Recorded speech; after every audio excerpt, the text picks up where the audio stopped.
my name's PJ, and welcome to our short presentation. Have you ever wondered how the rich keep getting richer while broke people stay broke and the middle class seems to be shrinking? Well, this isn't nearly as mysterious as it may appear when you examine the specific differences in how broke people, the middle class, and the rich spend their money. Now, this is such a simple concept, yet so profound, it nearly knocked me out of my chair when I finally understood it. I'm going to show you exactly how the rich spend their money, and you can evaluate for yourself why they keep getting richer and the broke keep getting broker, and why the middle class remains so stressed out. Now, to get started, I'd like to review some financial terms we'll be using during this presentation. The terms that you need to be familiar with are cash flow, which means money you bring in, expenses, which means money you spend, assets. Now, this is the most confusing one.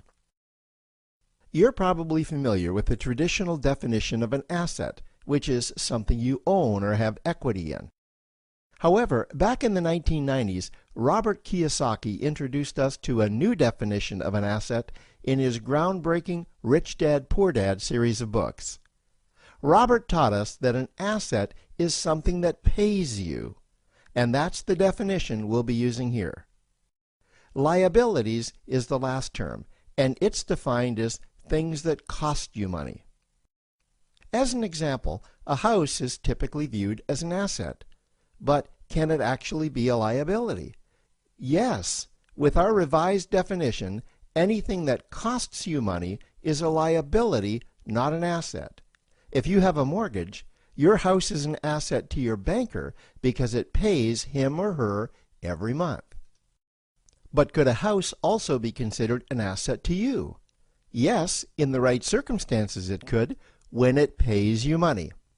Let's say you buy a house and you rent it out, and it paid you a positive cash flow every month after all expenses. That would then be considered an asset. Now, one more time with the terms, just to be very clear before we continue. Cash flow is money you make. Expenses, that's money you spend. An asset pays you, and a liability costs you. Now let's take a look at how broke people spend their money. Now, when I say broke people, I'm not referring to the destitute. I'm speaking about that large portion of our society that lives from paycheck to paycheck and who never seem to have any money. In fact, most times there's more month left at the end of their money, and I'm sure many of you can relate to that group. On payday, broke people buy what I'm going to call stuff. Well, what's stuff? Well, that's inexpensive things that people buy that they don't really need to survive. You go into someone's house and you can't find any counter or tabletop space in the whole house because of all the stuff on it. Their house and their cars are full and cluttered with stuff. Well, where do they get all this stuff? They buy it at the flea market, at the garage sale, at the dollar store, at the craft show. So cash flow comes in and then it goes straight out the expense column to buy stuff. You see, broke people never really educate themselves on assets and liabilities. They justify buying all of this stuff by claiming that it costs so little. But over the years, it's all they ever have.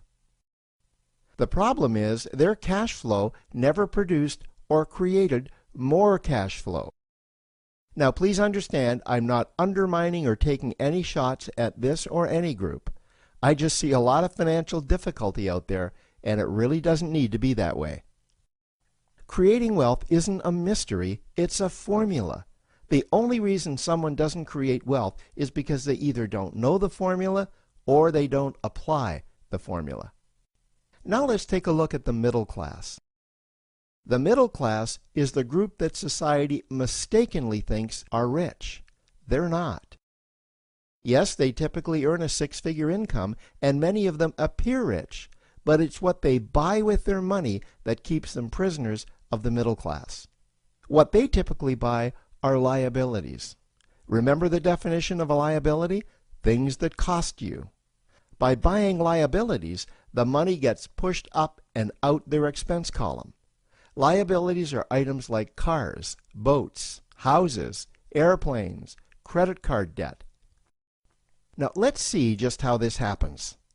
The middle class gets a nice paycheck, let's say $10,000 for the month.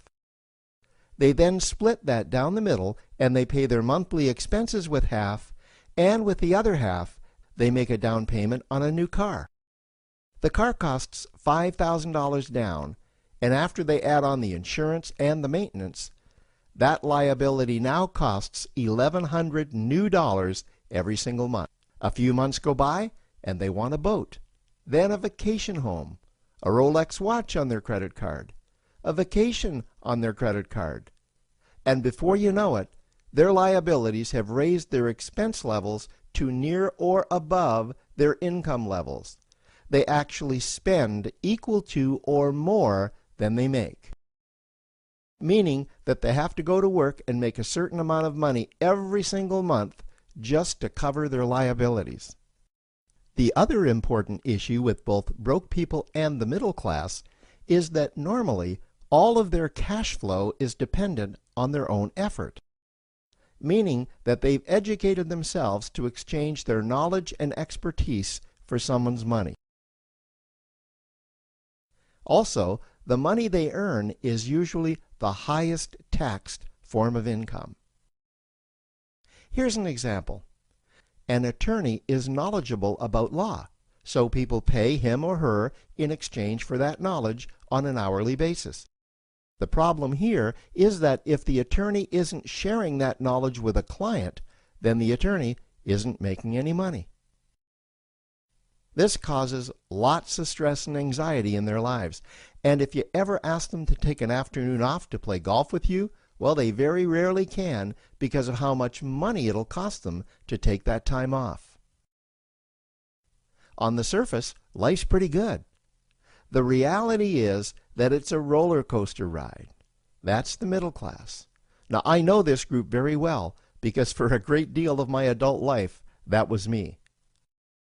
Now let's take a look at how the rich people spend their money. Rich people acquire assets. Again, an asset is something that pays you. If you want to become rich, buy assets that earn you more money. The money cycle looks like this. Acquire assets that produce cash flow, invest the profits to acquire more assets that produce more cash flow, invest those profits to acquire more assets that produce more cash flow. The rich spend their money and acquire things that produce more money. Here are a few examples of assets that produce more money. Investments are the obvious ones: stocks, bonds, real estate. Education is another asset. If you learn how to do something that produces more money for you and you actually do it, that's buying an asset. There's a great quote that goes, "If you think education is expensive, you should see how expensive stupidity is." Another example of assets you can acquire that pay you are cash-generating opportunities, especially those opportunities that can create a passive cash flow. Passive meaning that once you build it up, the money continues to flow whether you're still building it or not. Here's a small example.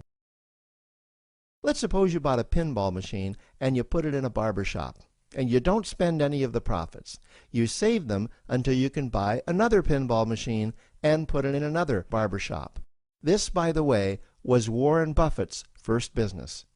If you don't know who Warren Buffett is, he's one of the top 2 richest men in America.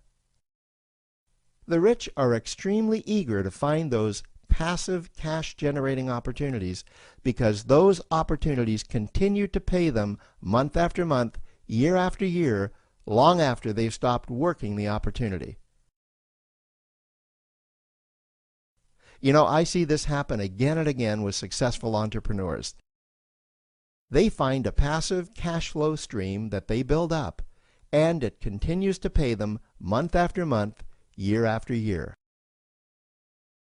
They then take those profits and multiply them in another passive cash-generating opportunity, and then again in another. In conclusion, here's what I've learned over the years. You can't find these passive cash generating opportunities unless you're open to hearing about them. Then, once you find them, you must be willing to see what fits you and then act. Now, the reason I say this is that I once answered a hokey little ad that I ended up generating 7 figures from, simply because I answered that ad and then took action. These opportunities are out there, you just need to find them. You also must be opportunistic enough that when the right situation does present itself, you don't miss it. So remember, broke people buy stuff, the middle class buy liabilities, and the rich acquire assets, preferably cash-generating opportunities that can create passive cash flow. They then take that cash flow and invest it in another asset that produces more cash flow. That's the wealth creation formula. Now, I trust you found this introductory information helpful. Now, to learn about one of the greatest cash-generating machines on the planet, click on the link below to proceed to step 2.